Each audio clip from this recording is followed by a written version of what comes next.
Hello. My name is Callista, and welcome back to Stray Gods, the role-playing musical. In the last episode, Persephone was being very kind and answering some questions for us, and we have more. We have plenty more we can ask, and I will ask, because I want to know all of the deets. I'd like to know a little more about the idols. I am one now, right? What constitutes a little more in this instance? Well, what are we? Where did we come from? If an idol is a soul that moves from person to person, it must have started somewhere, right? Ah, the big question. To which the answer is, nobody knows. I remember the original Persephone only vaguely. Indeed, I'm not even certain she was the original. Was there something before her? How did she get her idol on? I couldn't tell you. Evidently, we wrote little down in those early days, or were forbidden to, and our memories only stretch back so far. Anything beyond that simply isn't. Psst. Isn't it strange to not know where you come from? For all you know, the idols could be aliens. Aliens? Grace, you watch too many movies. Gods are okay, but aliens are just wacky fiction. Fine, yes. It is strange. Our earliest days aren't the only blanks in our memories, however. We have many. And the last was the day Zeus called us all together to tell us Rome had fallen and we should prepare for war. But did that war occur? I couldn't tell you. The last thing I remember after Rome was 1,000 years later, in the 16th century. I was in a different body, feeling as if no time at all had passed. Athena calls that period the gap. And that's what it feels like. All of us experienced it, and not one of us knows why or how. Oh, that is intriguing. The gap you mentioned. What was that like? Did you just wake up one day, or...? I wasn't asleep. I lived. I had lives. I passed on my eidolon. I may have known who I was and what I was, but perhaps I was completely unaware. All I know is that one day, Athena came to my nunnery, near Trieste, I think. The moment that I saw her, all the old memories came flooding back. My life during the gap was wiped away in an instant, and it never returned. If someone did that to us, they were powerful indeed. What about Athena? I mean, she's the one who found you, right? She must have been aware. Athena woke up on her own, or so she claims, and spent the next century rounding up those idols who remained. Zeus, however, was gone. What became of him, what happened in Rome, we've never pieced it together. It's troubling. Tell me more about the war. It seems to have had a huge effect on all of you. That's putting it mildly. From Aphrodite's song, I know Ares betrayed everyone. What did you do? Honestly, after my mother was murdered, I barely remember. Your mother? Her name was Demeter. Not truly my mother, but an idol who had always cared for me since the early days. I thought we'd be together forever. Then Ares brought those filthy bastards down on us. Demeter was slain by bullets. Until that day, I had believed we were untouchable. Oh. Jesus. I'm not entirely sure if she'll appreciate this, but yeah, I'm sorry. I'm so sorry. That must have been hard to lose her like that. I watched her fall, heard her scream. I would have run to her, but I was pulled away to safety. By Hermes, I think. Whatever was left of the old Persephone, the innocent girl with the long hair who loved her gardens. She died with Demeter that day. After that, I don't know. We went from hiding place to hiding place. I didn't even know what Hephaestus had done for us when I found myself on a boat. We might have been gods once, but after the war, we were just refugees, like so many others, fleeing to a distant land. This is extremely interesting. I'm loving how much world building there is. I've got to be honest, I didn't expect much world building. I really didn't have high hopes for world building when I came into this game, so I'm very pleasantly surprised by all of this. Was it hard for the idols to come to the new world? It's just a place like any other, isn't it? Well, it wasn't the place that was hard, it was the fear. We knew we were vulnerable. We knew mortals could and would kill us. Suddenly, there were rules. We had to be secret. We had to stay close together. We huddled in the shadows and quaked each time the mortals so much as breathed in our direction. We couldn't all live that way. Some of us drifted away, faded into the night without so much as an explanation. That's what's been the hard part. Our inevitable decline in a place where we don't belong. We can pass on our eidolons as often as we like, but it will never truly be home. Tell me about Calliope. Tell me more about Calliope. You and her were good friends, right? We were. And if you had told me a decade ago that I would become close to one of the muses, I would have laughed in your face. I always considered them Apollo's creatures. Calliope, Clio, and Talia. Vapid, frivolous gods who handed off their eidolon to any artist who took their fancy. Every time I met one of them, they were someone else. Apollo called them the Sisters of Beauty, no matter their gender. Can you imagine that? That's such a stupid name. I never thought of that. Do idols change gender a lot? Well, we tend to seek out successors like ourselves, but it happens. With the muses, it happened frequently. Everywhere Apollo went, they surrounded him like a gaggle of ducklings, just like him to gather his own fans. Yeah, so how did you end up befriending Calliope? If you disliked the muses so much, how did you end up becoming friends with Calliope? Well, she sought me out. She'd become more and more unhappy on Olympus, so she decided to leave just as I had, long before. Calliope asked for my help, and I laughed in her face. Go ask one of your sycophant mortals, I told her. I mean, surely one of them has some threadbare couch you can sleep on. Wow. Typically, she was undeterred. She didn't just want a place to stay. She said she wanted to learn how to be truly independent from an idol who had mastered it. What can I say? I mean, I am a sucker for a well-timed compliment. I took her in. Apollo was furious. He and Calliope were barely speaking, but he was certain she'd come crawling back to Olympus. Oh, it made taking her in all the sweeter. After you took Calliope in, that's when you became friends? No, not right away. I wasn't looking for a friend. What I was looking for was an opening act in the club. Calliope entertained here for years, and then eventually turned from performing to attracting new acts. She was in her element. She and I, we warmed up to each other eventually. She was more capable than I expected, and I adored her furious rants. Calliope didn't seem like the furious type when I met her. That's hard to picture. Oh, then you didn't really meet her. She was an idealist, and nobody could ever quite live up to her standards for very long. Her brothers and sisters, least of all.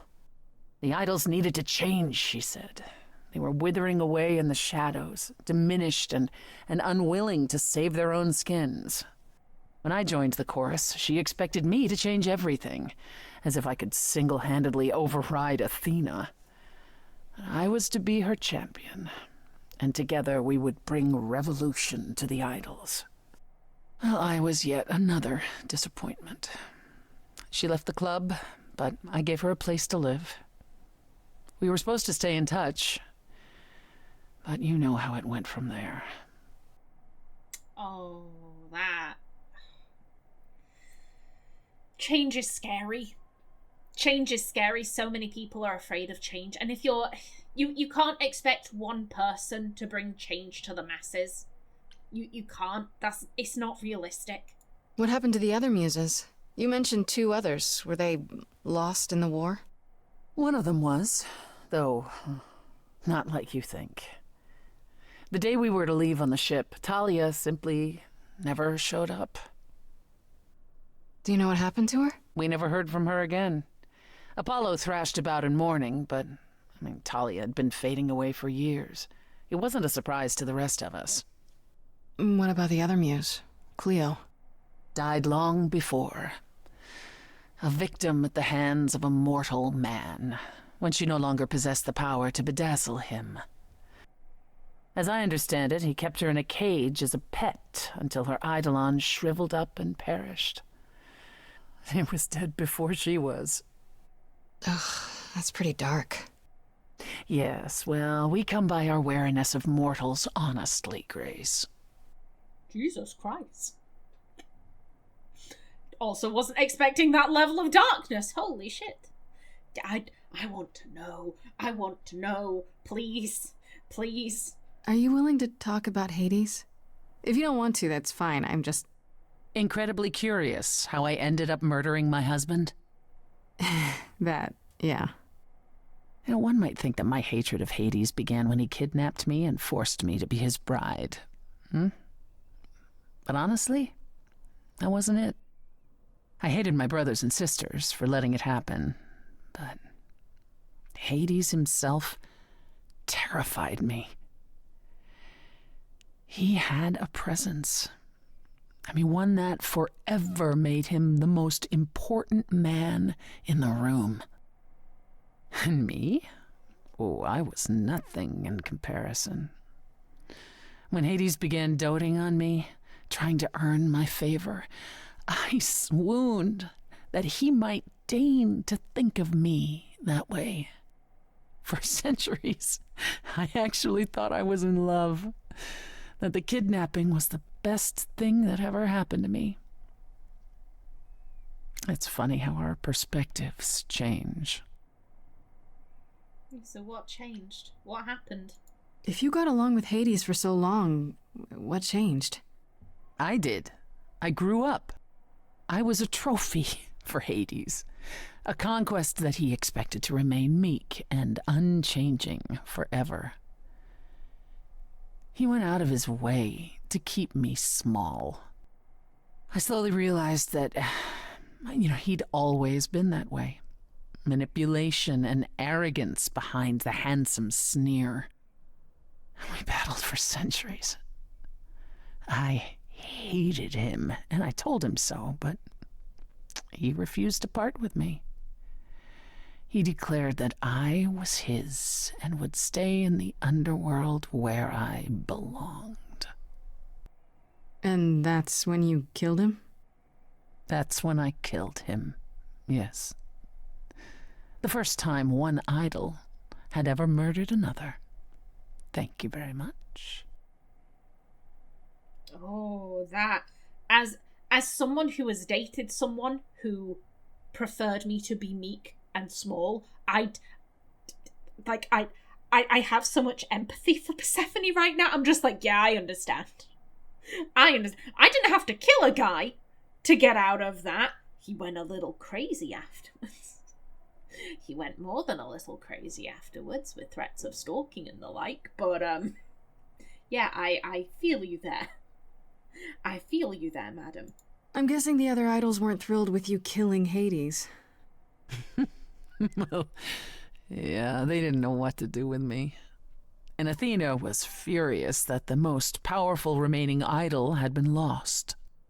See, this was before the war and before all the new rules. The chorus had never once contemplated execution, but they certainly considered it then. In the end, they decided it was better to humiliate me. They ensured I did not benefit from Hades' murder, and stripped the throne I had wrested from his grasp. which you weren't happy about. I asked them where they were all those years while I pleaded for help.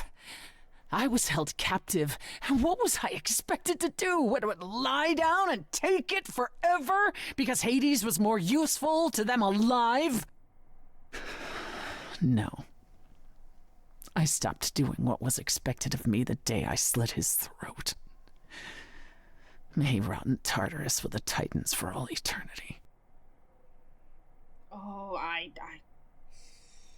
Madam, I am with you all the way here. I am with you all the way here. I share in your rage that they just sat around doing nothing, and when you helped yourself out, they were, oh my god, what? How could you do that? Well, no one was fucking helping her. Of course she was gonna do something. Of course she was gonna do something. You dinguses. Tell me about the nightclub. How did you go from ruling the underworld to opening a nightclub named after it? I won it in a bet with Dionysus, god of merriment. Okay, there has to be a story there. Well, the story is that he was a fool, but a charming one with many patrons. They built him a nightclub as his personal playground. And it was a grand old time for Dionysus in the 1970s, I assure you, but he didn't know how to run a business. By the time disco was ready to die, so was his stupid club.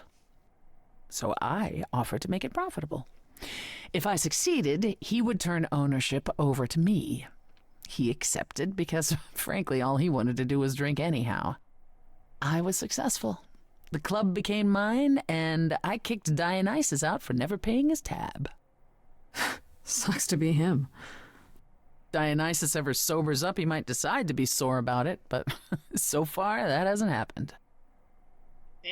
Well, long may you reign in this nightclub, madam.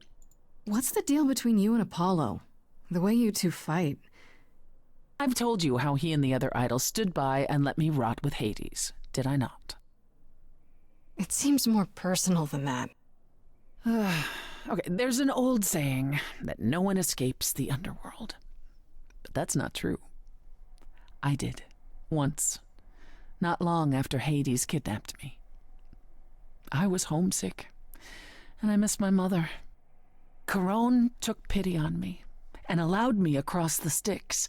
And after that, Grace, I waded through darkness itself to get out of there. Hades chased after me relentlessly, but I evaded him, right up until I got to the very slopes of Olympus. And who do you suppose was the first idol I met? Uh-oh. Apollo stood there. I cried out to him, begging him not to let Hades take me, and yet Apollo did as he has always done. Absolutely nothing. Hades was thrilled, and I knew then and there I could never rely on my so-called family for anything, ever again. That's all I can think of for now. I'll see you around? Oh yes, that's where I'll be, around. Oh, yeah. Yeah, her anger is understandable. Her frustration with Apollo is extremely understandable. Okay, and now, fine, I could go to the journal. No, we will finally go and talk to Pan. It's been a while. I've kept you waiting. I do apologise. Back to Olympus.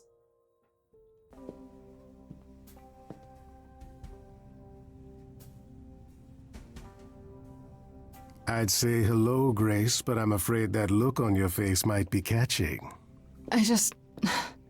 What is this place? It's a garden, darling. Surely even mortals have them. This building. All those people I pass getting up here. Are they all idols? Oh, at least some of them. Welcome to Olympus, dear Grace. Our home hidden away in plain sight. Marvelous, isn't it? Ooh, this is lovely. This is where we were transported to during, I Can Teach You. Yeah, how many idols are there exactly? How many idols are there? I've met, less than 12? Oh, I don't know, 20, 30. Our numbers have dwindled so much I've stopped keeping track. I didn't know there were that many gods. We're not all equally legendary, it's true. Some idols were barely worshipped, others not at all. Indeed, not all of us are idols. Some are merely immortal. Hangers-on, if you will. You'll meet them all, given time. And do most of them live here? Idols live here? I mean, Calliope didn't, obviously. Apollo doesn't either. One must have special dispensation from Our Lady of Wisdom, Athena, before they can take up a private dung heap like Apollo's. Am I gonna have to give him my apartment? That's rather putting the cart before the horse, darling. First, you must outlive the weak. Right. Good point. And is Olympus hidden? Can people just come in off the street? I've passed this part of the city 100 times. I've never seen this building. Was it always here, or...? Our Lady Hecate provides glamours that allow certain things to go unseen, such as my glorious horns. Olympus is the same. Those invited see it.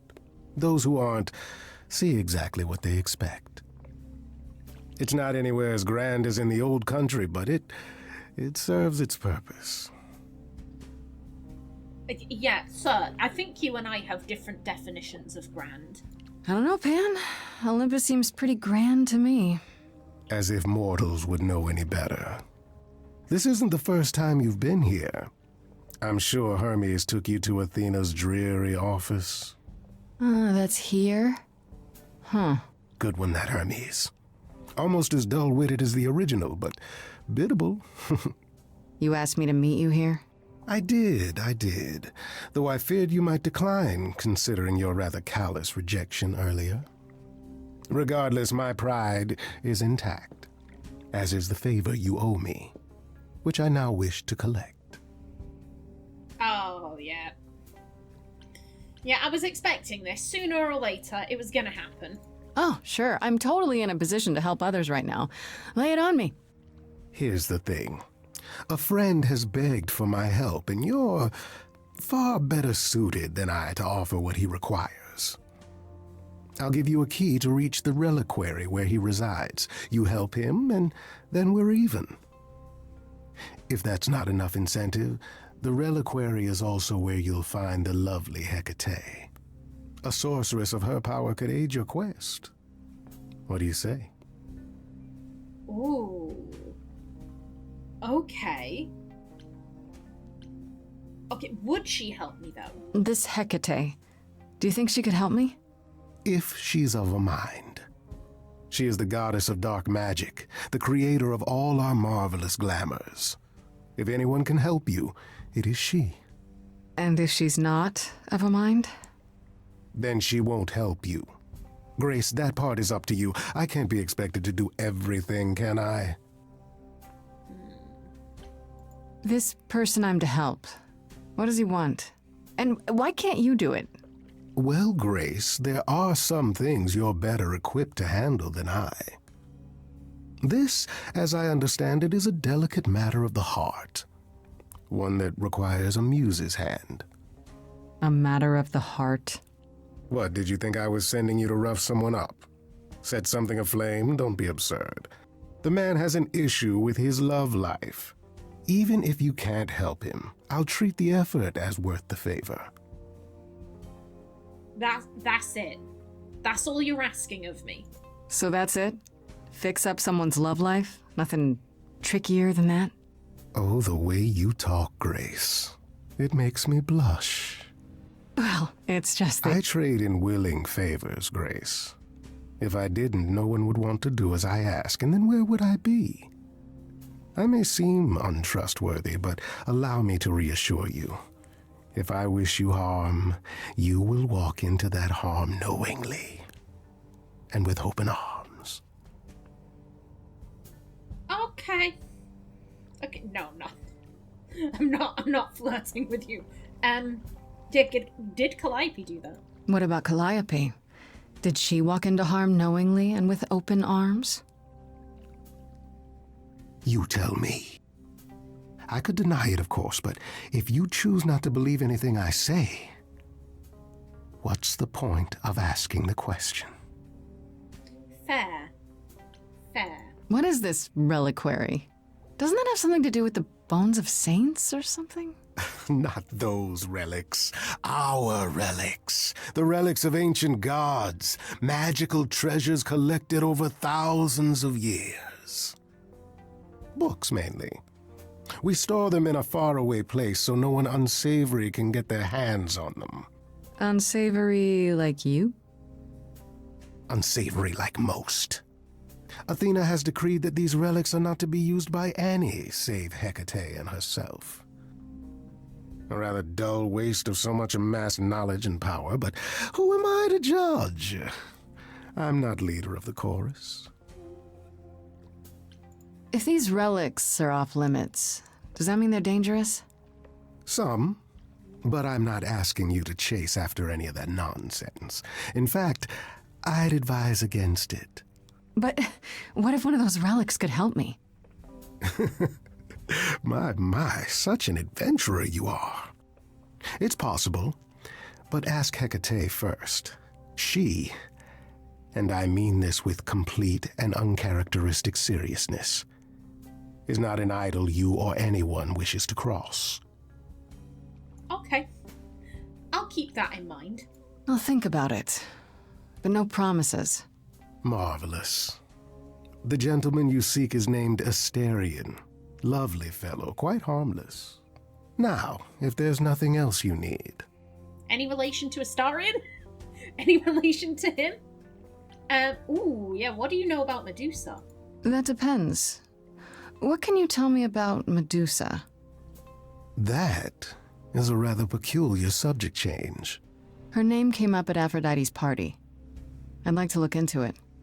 You'll find Medusa at a dingy little club appropriately named the Viper's Nest. Give her my regards. Do tell me you'll be careful if you go there, Grace. Medusa is a hideous creature and should be treated as such. Yeah. Are you talking hideous like, oh, she's ugly to look at? Or do you mean hideous like, yo, she's terrifying, she does some fucked up things, like don't be going near her? Okay, I give up. How does one treat a hideous creature? With a great deal of respect, if you know it's good for you. I'll send a package to your domicile that contains directions and the key you'll need to reach the reliquary. I said no promises. Well, if you decide to go, Grace, you'll still need all those things. Say hello to darling Hecate on my behalf, will you?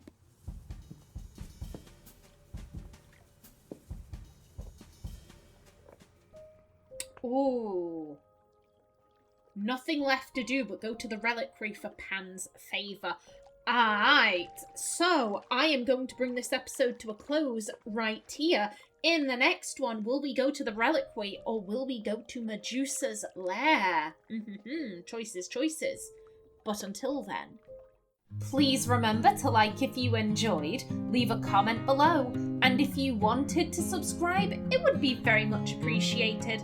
A special thanks to my channel members, such as SM2K, Christopher K. Davis, CGG, and Kevin Bicknell. I've been Kallista.